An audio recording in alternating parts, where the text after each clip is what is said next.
Hello and welcome. This is another edition of Your City in Action here on Salina Community Access TV. I'm your host, Todd Pittenger from the Rockingham Media Group of radio stations.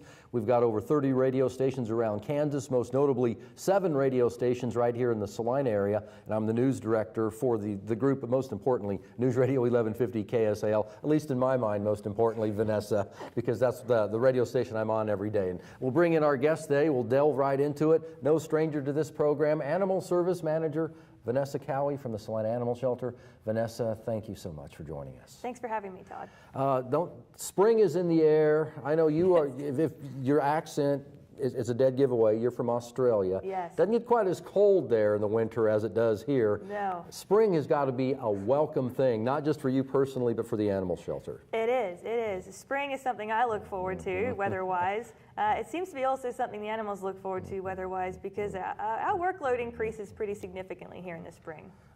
How does it, I mean, you say your workload increases. How does it increase? Are there more pickups? You get more calls, or how does it work? It's kind of a combination of everything. So we track a couple of different metrics, one of them being, we even track how often we answer the phone. Right. We answer the phone more often in the spring.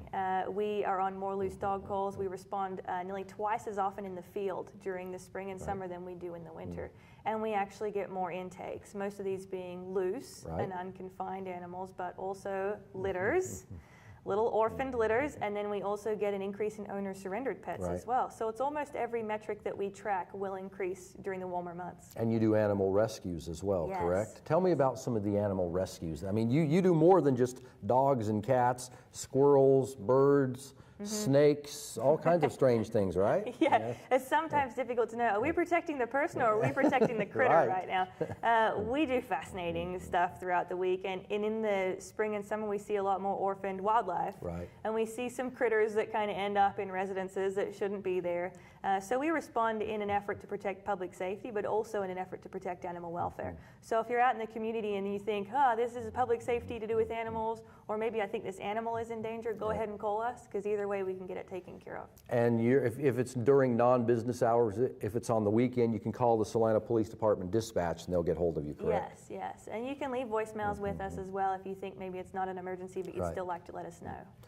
Again, this is Your City in Action here on Salina Community Access TV. Our guest, Vanessa Cowie, the Animal Services Manager from the Salina Animal Shelter.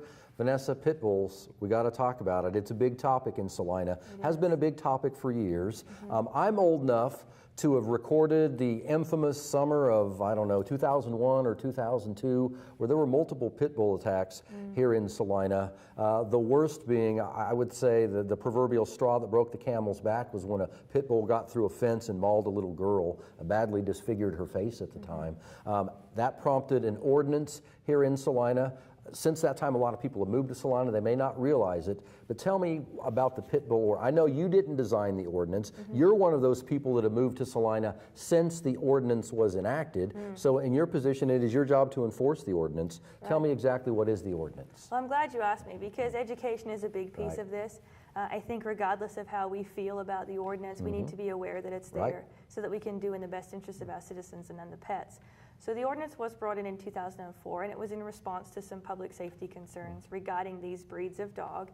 It was mirrored on an ordinance from Overland Park, so it prohibits the possession of these breeds of dog, pit bull type canines. And even includes mixed breeds. If your dog appears to be predominantly pit bull, then that is also going to be prohibited. And that can be a gray area then too, right? It is a gray area, yeah, for sure.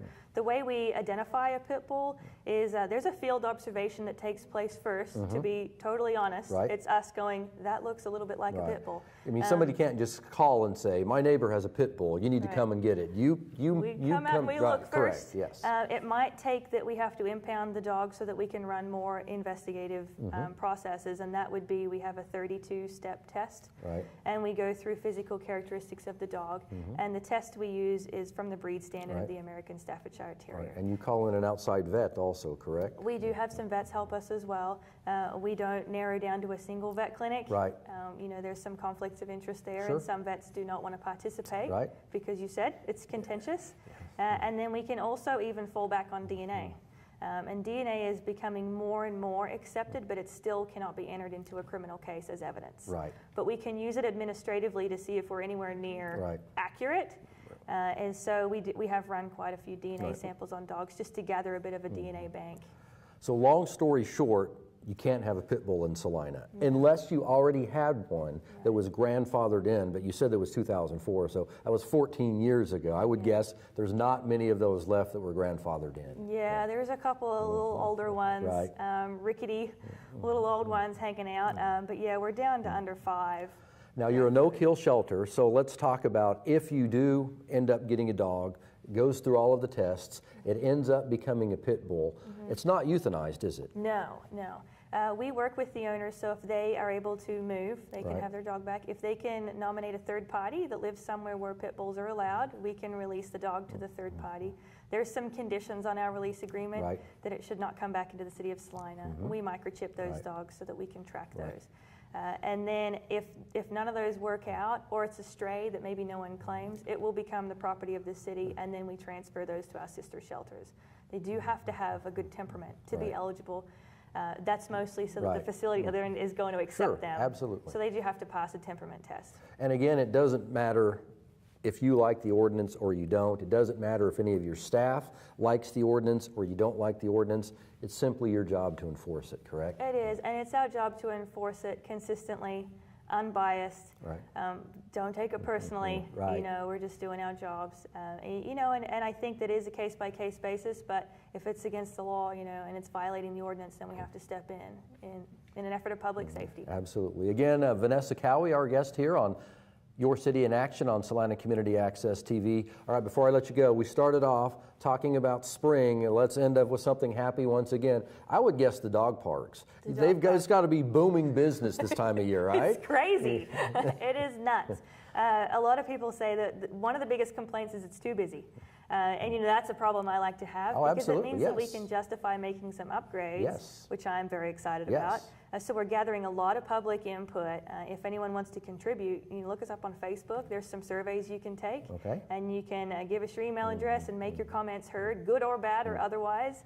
And we use those to craft decisions to improve that park. So we have a little bit of funding behind us, and we can actually start making some upgrades out there. For those that aren't familiar with the dog parks in Salina, there are 2 right now currently. Tell me about the 2 dog parks in Salina. The first was the one right beside the shelter, right? Yes. And you've got a second spacious one now also. Yes, the one behind the shelter was built sometime after 2000. I want to say about 2003, maybe 2005. It was built with donor-funded money, so that was great. But we share that one with the shelter dogs. And so if you're looking to go somewhere where there's no shelter dogs, I would go out to Barclay Park on Markley Road, because that is much bigger, and you're going to be around privately owned dogs. And essentially the way it works, you take your dog in the fence, you close the gate, you let him off the leash and let him go, right? And you let him go, yeah. You hope for the best. Yeah, I think that it's important to be respectful of other park users when you go to a public space like that. Especially if you've never been to a dog park before. It can be a little crazy. Oh, absolutely, yes. We haven't had any serious incidents out there, but you know, dogs are in there, so be aware. Yeah. And what are the hours? The hours, it's under curfew from midnight to 5 a.m. So basically, does it fall under the auspice of the Salina Park system then, the same hours like the other parks? Yes, under the East Crawford rec area curfew. It is closed for special events sometimes. Like when they have the drag races and that sort of thing, it's closed for that. Yes, we have conflicting insurance policies. So we can't run both things at the same time. But we're hoping with our expansion of Barclay Park that we can still operate some of our park, even when they're running sports cars or the Well, you mentioned expansion. Tell me about it. Well, what can we possibly see in the near future there expanding? We can definitely expect to see shade structures, additional seating, those types of amenities. We're looking to add some kind of interactive things for the dogs. We're also in the process of flagging the property lines and seeing if it's possible to expand to the east and have a bigger, more natural area that would have no irrigating. We wouldn't mow it. It would be kind of a rugged experience. The east is, for those that aren't familiar, is a little closer to the river than where the trees are, correct? Yes. So you would walk around the existing park, or you could go through the existing park to get in there. So we're in the process of seeing if that's something feasible for us to do out there, because the usage is tremendous. Oh, absolutely. We need more space. Right. Yeah. And again, like you mentioned, that's a good problem to have. It's been because I would say maybe it was just a little bit controversial when it first opened. There were some people. It didn't really. You got a grant for this, and you did your homework on that too. There were some people. Do we really need a dog park in Salina? Well, I would say based on what I've seen happening out there, and not just in the spring and summer, but in the winter too. Yes, one was needed. Yes. On a survey we recently did, we have over 90 responses, and I think it was 88 of them said that they rated the park a 7 or above, and a big portion of those did not live in Salina, and a lot of those people didn't even own dogs. So it's showing that our citizens really respect this space, even if they're not directly using it. They see it as a positive addition to Salina, and we didn't have that data before we built it. I think the biggest kind of concern was that it would be tax funded, and none of the upgrades are tax funded. The original construction was not tax funded. The land is city owned, obviously, so we inherited a little piece of land. The maintenance ongoing is kind of, if it's mowing, then that is tax funded, but as far as repairs, that's all privately funded. So we're trying to take as little burden as we can off the taxpayers and still have a safe space for dogs. And the other concern was people, I don't want it in my backyard. I don't want it right next door to my house. Well, it's a perfect location for it. It's out there. The ball diamonds are out there. The golf course is out there. I think it's a perfect location for it. Yeah, I think we really chose this location. We did a lot of work on that. Yeah, we really wanted it somewhere where we wouldn't have negative experiences from residents that live by. That's the last thing you want to do. And I think we have a lot of space. We're far enough from anyone that could really be bothered by it. And the people who use it are very respectful. They're doing great out there as far as advocating for the space. Dog people are good people. Because dogs are good people. Absolutely. Agreed. Agreed. Well, Vanessa Cowie, Animal Services Manager from the Salina Animal Shelter, thank you so much for joining us today.